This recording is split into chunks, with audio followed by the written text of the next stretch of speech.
እንደምን ሰንብታችኋል ክቡራንና ክቡራት ተመልካቾቻችን፣ እንኳን ወደ ዋጂ ሲቢዲ ዩቲዩብ ቻናል በደህና መጣችሁ። ህንፃ የሚያስገነቡ ሰዎች ግንባታውን ደረጃ በደረጃ ለመስራት ሲያስቡ የሚቀጥለውን ስላብ ለመሙላት ምን ያክል ወጪ ያስወጣኝ ይሆን የሚለውን ጥያቄ ለመመለስ ይቸገራሉ። ቢል ኦፍ ኳንቲቲ ቢኖር እንኳን ለአንዱ ስላብና ለቢሞቹ የሚያስፈልገው የብረት ፍጆታ በተናጠል ስለማይታይ የግድ ከድሮይንግ ላይ እንደገና ተለቅሞ መሰራት ይኖርበታል። ይህ ደግሞ በባለሙያ የሚሰራ ጊዜና ወጪ የሚጠይቅ ጉዳይ ይሆናል። ዝርዝር ካልኩሌሽን የሚያስፈልገው ጉዳይ በመሆኑም በችኮላ ከተሰራ ስህተት ሊያጋጥምም ይችላል።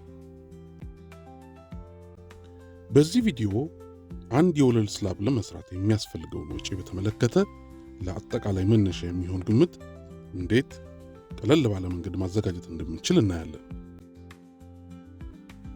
ለግምቱ የምንፈልጋቸው መሰረታዊ መረጃዎች የስላቡን ስፋትና ውፍረት ብቻ ነው። ምናልባት የስላቡን ውፍረት ማወቅ ካስቸገሩ 15 ሳንቲሜትር ብለን ብንወስደውም በዚህ ደረጃ ለሚሰራ ግምት ችግር አይኖረውም። እነዚህ መረጃዎች ከተገኙ ቢምን ጨምሮ ሊኖር የሚችለው የአርማታ ስራ፣ የፎርምወርክ መጠን እንዲሁም ለስራው የሚያስፈልገውን የብረት ኳንቲቲ ማስላት አስቸጋሪ አይሆንም። የስላብ ወጪን በሶስት ምድቦች ከፍለን ማየት እንችላለን። የመጀመሪያው የዋና ዋና ዕቃዎች ግዢ ሲሆን፣ ሁለተኛው የእጅ ዋጋ ግምት ነው። ሶስተኛው ደግሞ ለሚክሰርና ቫይብሬተር ኪራይ፣ ለባህር ዛፍ መስማርና ለልዩ ልዩ ጥቃቅን ወጪዎች የምናካትተው ታሳቢ ይሆናል። የምንሰራው ግምት የሚያስፈልጉንን ማቴሪያሎች ዝርዝርና ወቅታዊ የገበያ ዋጋ እንዲሁም ለተለያዩ ስራዎች የሚከፈለውን የእጅ ዋጋ ግምት የያዘ ይሆናል።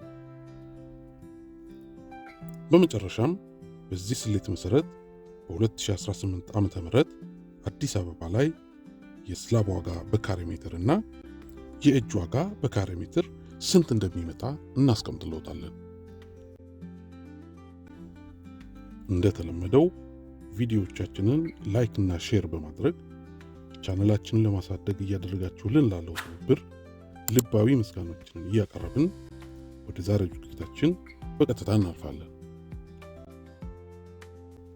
እንደ ምሳሌ የምንጠቀመው 96 ካሬ ስፋት ያለውን የአንደኛ ፎቅ ስላብ ነው።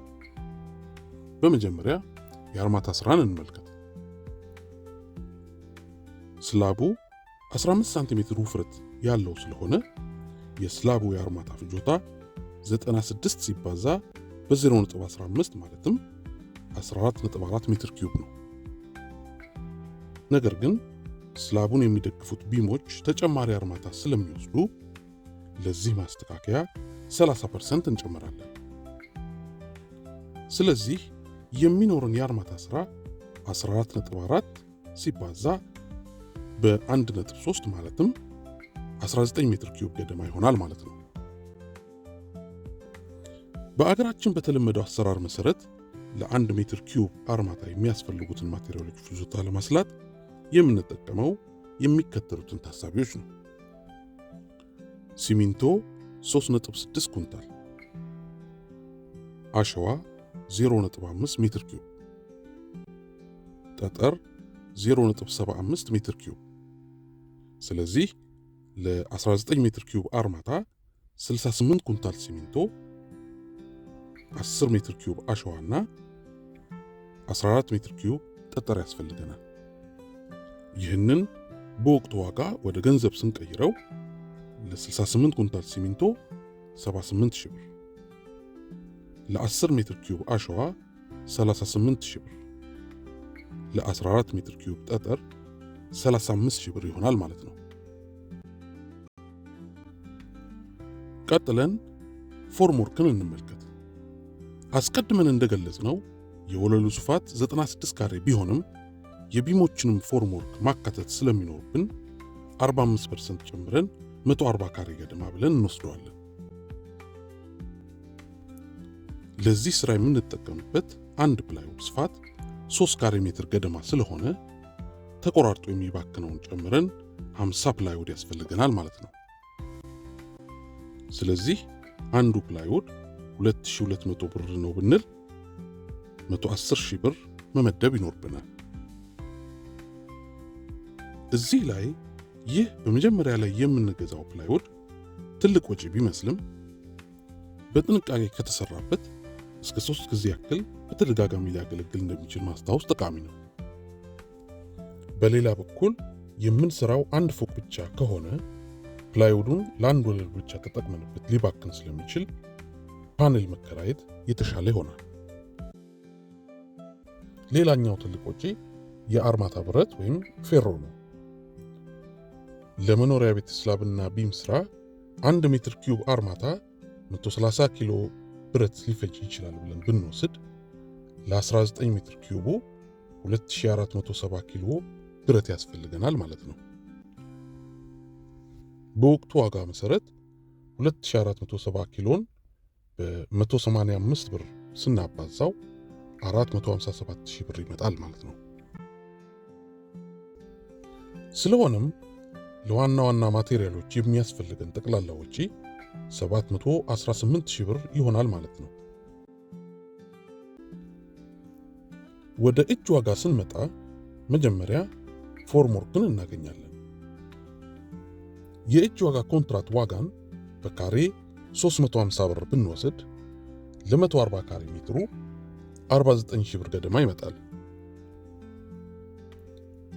19 ሜትር ኪዩብ አርማታን በ1500 ብር ብናስብ 29,000 ብር አካባቢ ሲሆን ለ2470 ኪሎ ግራም ብረት ስራ ደግሞ በ10 ብር ሂሳብ ወደ 25,000 ብር ገደማ ይጠጋል።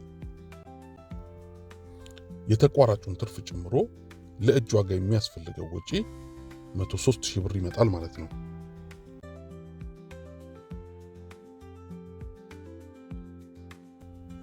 ስለዚህ ዋና ዋና ወጪዎቻችን የምንላቸው ድምር 821,000 ብር ይሆናል። ለሚክሰርና ቫይብሬተር ክራይ፣ ለባህር ዛፍ፣ ለመስማር፣ ለማሰሪያ ሽቦ፣ ለውሃና ለልዩ ልዩ ጥቃቅን ወጪዎች 5% ማለትም 41,000 ብር ብንጨምርበት 96 ካሬ ስፋት ያለውን አንድ ስላብ ለመሙላት የሚያስፈልግን ወጪ 862,000 ብር ይሆናል ማለት ነው።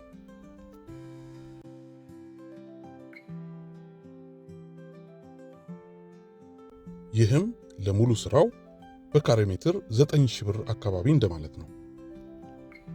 ስለዚህ ለምሳሌ የእርሶ ቤት ሰፋ ያለ ሆኖ 120 ካሬ ቢሆን በህዳር 2018 አዲስ አበባ ላይ ባለው አማካይ የገበያ ዋጋ መሰረት አንድ ስላብ ለመሙላት 1,80,000 ብር ገደማ ያስፈልጎታል ማለት ነው።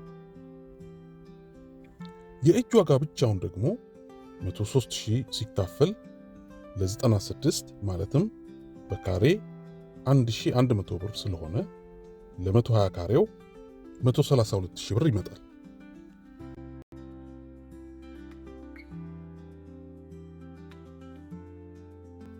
አነስ ያለ ወለል ያለውን ቤት ለምሳሌ 63 ካሬን መገመት ብንፈልግ ደግሞ ስፋቱን በ9,000 አባዝተን ጠቅላላ ወጪው 570,000 ብር አካባቢ ይሆናል ብለን መውሰድ እንችላለን።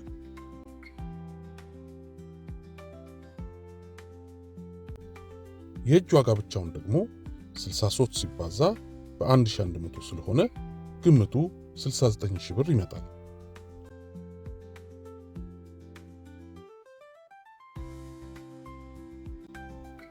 ከላይ የሰራናቸው ሂሳቦች ከአካባቢ አካባቢ ባለው የእቃ ዋጋና የእጅ ዋጋ ልዩነት እንዲሁም እንደ ስትራክቸራል ዲዛይኑ ሊለያዩ ቢችሉም በጀት ለመያዝ እንዲሁም ውጭ ሀገር ሆነው የሚልኩት ገንዘብ ከሞላ ጎደል በአግባቡ ስራ ላይ ስለመዋሉ ክትትል ለማድረግ ወይም ከባለሙያዎች ጋር የእጅ ዋጋን ለመደራደር ጠቃሚ መነሻ እንደሚሆነው ተስፋ እናደርጋለን።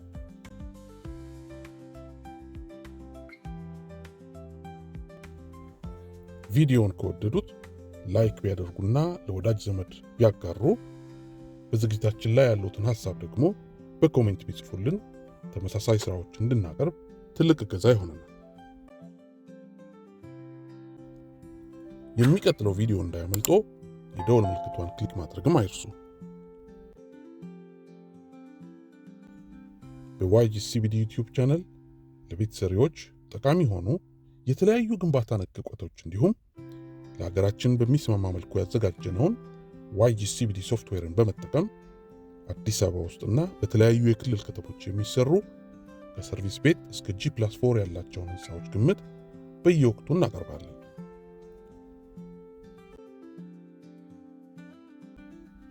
በሚፈልጉት የፎቅ ቁጥር ስፋትና የፊኒሺንግ ምርጫ በማንኛውም ክልል የሚገኝ ህንፃን ጠቅላላ የግንባታ ወጪ ግምት በ1000 የኢትዮጵያ ብር ክፍያ ብቻ እንድንሰራለው ከፈለጉ በኮሜንት መስጫው መጀመሪያ ላይ ያለውን ሊንክ በመጠቀም ፎርሙን ሞልተው ይላኩልን።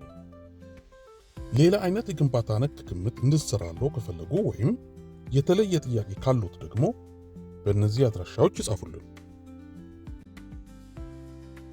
የዛሬውን ዝግጅት በዚሁ አበቃን።